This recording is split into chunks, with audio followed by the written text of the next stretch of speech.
Intersectional press grew out of an idea with my best friend Ashley. We were roommates at the time. I think it was kind of a buildup of we were both volunteering for another nonprofit. That's how we met and kind of became disillusioned with it. There were issues with like classism and racism, and we really wanted to push it to be more progressive, and there was a lot of pushback. So we're like, well, we can do our own thing. We named ourselves Intersectional Press, one, as a play on intersections, because our goal is ultimately to kind of be mobile and be able to travel to like different areas in the state, different states. Ashley's a musician who goes on tour, so hopefully one day in my life I can have enough vacation time to maybe like follow her with some zine supplies.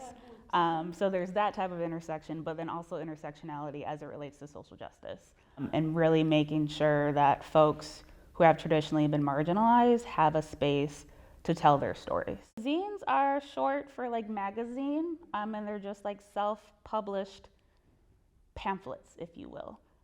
So it's, you know, traditionally like the 90s Riot Girl type stuff. It was cut and paste collages, whatever you wanted to put on paper, whether it was like a one sheet of paper folded up and cut, or a lot of times you just take a piece of letter paper, fold it in half, staple it. It's accessible.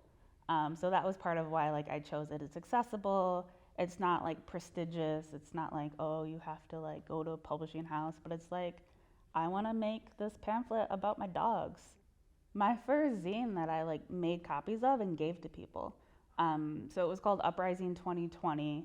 I did a lot of the safety team work around the 2020 Black Lives Matter marches in the city. So a lot of like the Detroit Will Breathe marches. And on August 22nd, 2020, we were terribly brutalized at the corner of like Woodward between Grand River and I think Cass, like in front of the Lululemon. It was ridiculous. And we were blowing bubbles and dancing, and the police didn't like that. So then out came the tear gas and the pepper spray and the tanks, like a literal tank. Wow. So like that was a lot. And I've since started like actual therapy with a therapist who's actually a former combat medic. And when I like told her the story of like, this is why I'm seeking therapy, she's like, that's a war story.